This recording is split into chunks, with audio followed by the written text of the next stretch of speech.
Hello, welcome to Whispering Pines Farm's YouTube channel. My name is Jennifer Johnson and I raise Shetland sheep for their wool. This video I'm going to be skirting Dina's fleece. Dina is a ewe from our flock.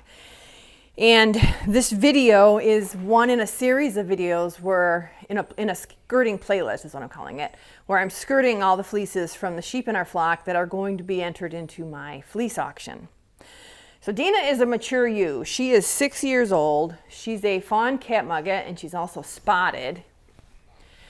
And I remember her mother, we sold her mother. Her name was Jane Eyre. And Jane Eyre was really, really fine.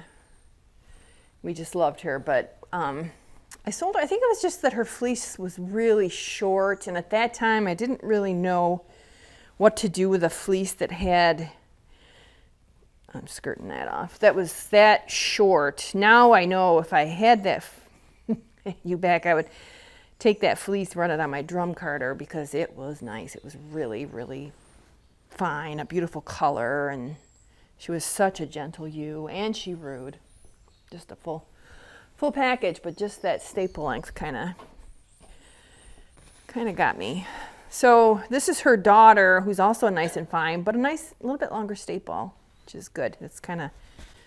It's not real long, but I mean, I think that her mother's staple was probably like an inch.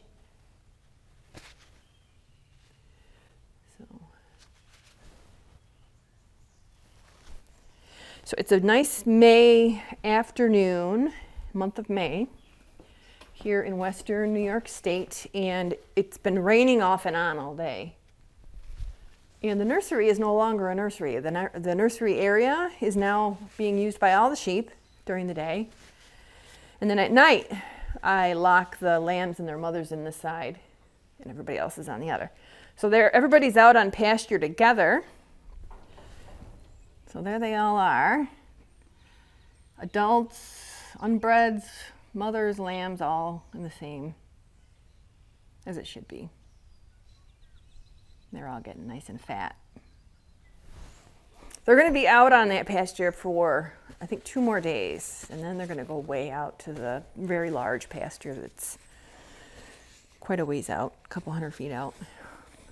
All right, so Dina's fleece, let's get back to that. I'm going to take some pictures here of the whole fleece. I'm really looking forward to flipping this over to see the color, some of the color shifting that she's got.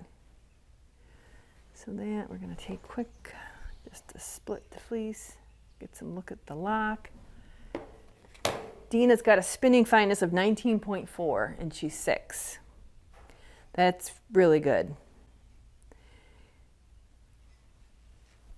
And she is the mother. There's a couple lambs. They're 2-year-olds now.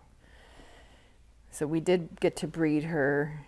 We bred her 1 year and she just gave us a bunch of rams. But this past year, or 2 years ago,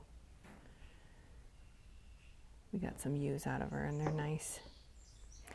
So that's 3 inches staple. Dina, I was shearing for the first couple years, which was a mistake. Her fleece roos really nicely. And actually, I videoed her being Roo'd in one of my lambing videos when nothing was happening. I wasn't having lambs, so I thought, well, I was rooing during lambing, crazily, furiously, trying to get it done. And I just made a quick little montage of Roo and Dina. It's really sweet. Sweet girl.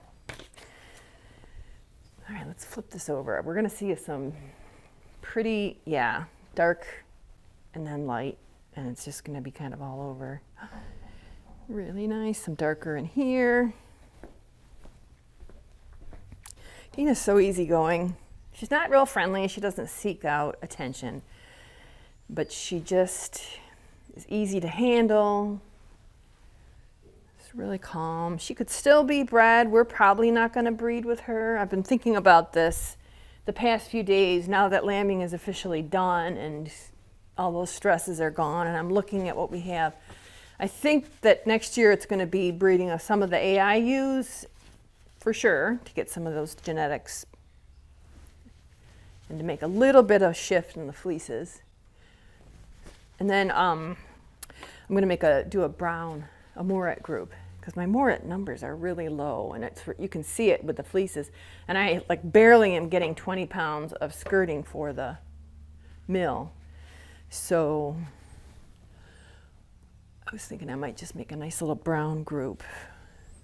So I've got my feelers out for some brown polled superfine rams, preferring adults, if you know anybody, and really preferring a ram that's proven, that's had lambs already. Alrighty, so that I think is it. Check out the whole fleece, blah, blah, blah. Okay, let's roll her up and get a weight. Dina's fleece, I think you could do a lot of different things. You could flick it. You know, what I would do is I would flick it, sort the locks by color, and make a beautiful gradient yarn, which I just did one with Susan's neck wool, which I'm going to add that to her skirting video so you can see. Little extra work, a little fiddly, but really rewarding and just so pretty. And so Dina's got these nice dark and light bits on her fleece, so I think that would be really nice. And the yarn is going to be so soft and nice. It would make a beautiful sweater, like a real lightweight t-shirt sweater or something that you could wear next to your skin. With nothing underneath it, because it's so soft and fine.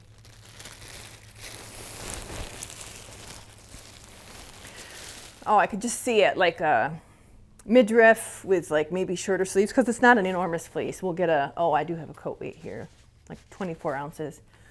But like, you know, 3/4 sleeves and maybe cropped.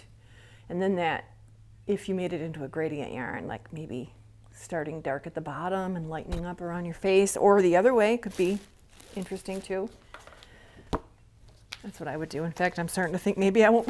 No, I will. I will put her in the auction, but that would be a really cool project for this fleece. And then you could take the scraps from flicking and comb them and maybe get a little bit more to make another little skein of a blended. Got it all figured out for you. All right, so I'm going to put her up in the shelf with all the other fleeces. I'm going to start. Actually, I got a little space right here. I can pack her in there.